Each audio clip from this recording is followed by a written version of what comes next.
Hi everyone, and I wanted to start by telling the truth a bit. I filmed a video where I showed off Steve Earle's Copperhead Road and Melanie Martinez's Crybaby album, but I couldn't get the words out, and then I started speaking in this really stupid American accent. And I have the video, it was ready to upload, but I pulled it at the last second because I can make better content and you deserve better content than that. So I filmed that Elvis video, which was sort of a last ditch attempt to get a video up. So I'm going to do another video. I'm just going to talk about my trip to Liverpool, which was a very important time for me. You know, I was a huge Beatles fan. I'm still a huge Beatles fan. And then for first trip away without my parents, I'll go to Liverpool to see all the sights, which was really exciting. So I live in a town down south, and I took the train up to Liverpool, and I've never taken the train before either. I've always flown wherever I go. So the first day I got there, Liverpool, or the Liverpool Lime Street station, which I knew from the song Maggie May. Is it Maggie May? Yeah, Dirty Maggie May, who is a prostitute who lives on Lime Street. So I've got a picture of that, and I'll put all the pictures at the end. Anyway, first day I got there, beautiful train station, Liverpool Lime Street, and you walk out into this lovely, the city centre with all the shops for Liverpool. It's absolutely beautiful. It's so much better than Bristol. And I'm walking along, and I stayed in the Tune Hotel, which was, I don't know what street it was on, but it was by this beautiful, huge monolith statue of Queen Elizabeth. Is it Queen Victoria? Sorry. And the Tune Hotel itself was lovely. The room was lovely. The hotel was a maze, though. Seriously, it was really. I couldn't find my room when I first got there, and you take one elevator up to the first floor. You don't have to do a sort of wiggle around all the corridors. You go through this big room, and then there's more corridors you wiggle through, and then you get to another elevator that takes you up the other floors. But that was, that was hearsay. And then first night, I just sort of got settled in, did a bit of shopping, and I bought the Beatles Love album on vinyl. That was the first one I bought. So that was the Friday. I went in Easter, so I got there on the Friday and came home on the Monday. So on the Saturday I had the Beatles story, or the Beatles is a Beatles story, which is like a museum. It is a museum for the Beatles, and that was amazing. Oh, that was like a Beatles nerd's dream come true.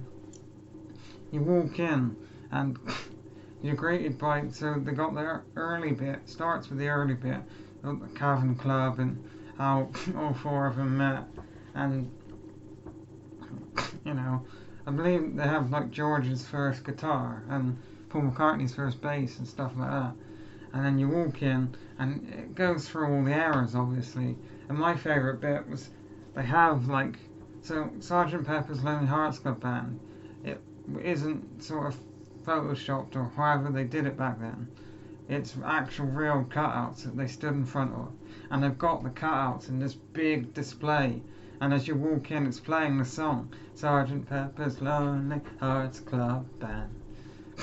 I love that. And the original, I don't know whether it's the original ones they actually wore, but the replicas of the four outfits they had. Oh, sorry, I'm getting a cold. And my mind was blown. It was just so cool. And then you walk from in there, you walk into the Yellow Submarine with the song playing, which if I have the video, I'll put it on at the end. Which is, I was like over the moon with that. And it's just, there's so much. There's like Abbey Road. They've got Abbey Road, which is like a replica of their Studio 2, where they did most of their later stuff. And there's so much more than I can remember, which is fantastic. I was over the moon. And then of course, just like everywhere, you enter into the gift shop. Sorry about that. I just cleared my throat and blew my nose. and through the magic of editing, you didn't see a thing. So yeah, of course, you enter into the gift shop, and I bought A Hard Day's Night and Please Please Me on vinyl, it was stupid. How many? I came back with 5 vinyls, which was stupid, but it worked, and I got them back. So most of my Beatles collection is from Liverpool, which is cool.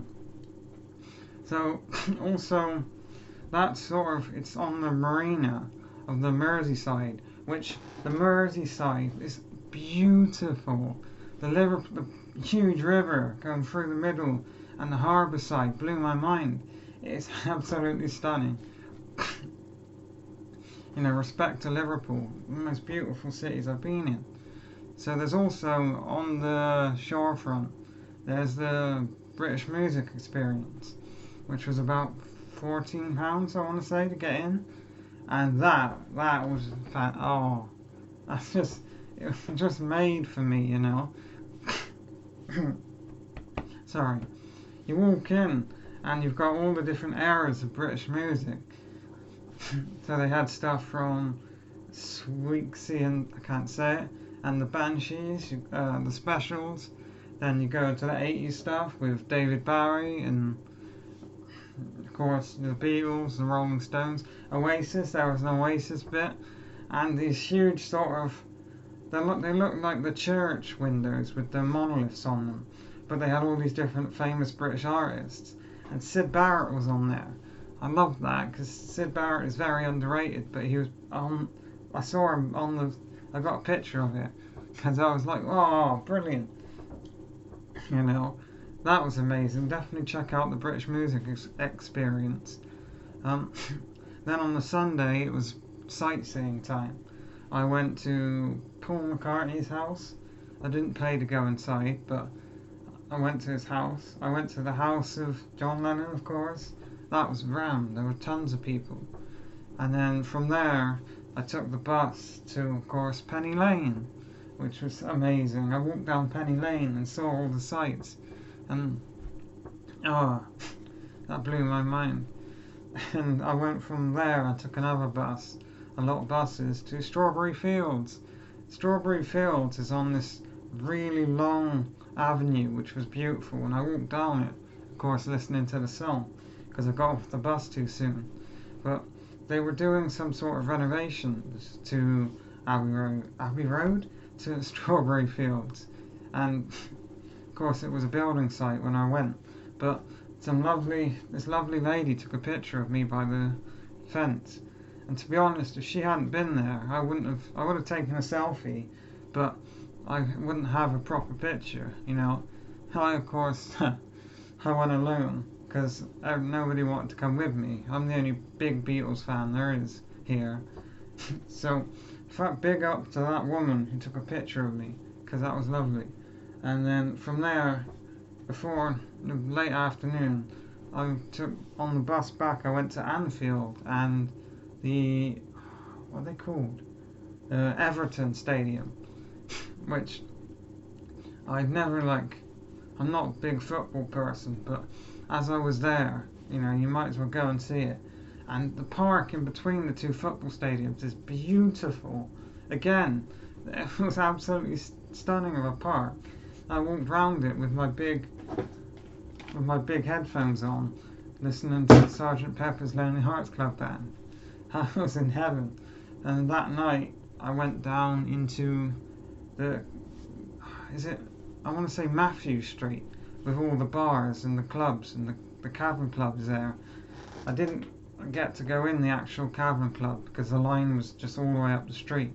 But I went into the bar called Rubber Soul, to the Rubber Soul Club, and danced with some stranger while drinking beer in a Beatles themed club. I've never been in a club before, but I went into a Beatles themed club, and it was just brilliant. The whole Liverpool, it's fantastic. And then the Monday before I went back, I just went stuck Abbey Road on with the big headphones, and I went on a huge walk around the town centre, down the Merseyside. Such an amazing city, beautiful city, with the architecture and the streets, and It was my first trip and it was absolutely amazing. Thanks for listening to me talk about Liverpool. If you're from Liverpool, big respect. I'm a gangster now. I'll see you again soon.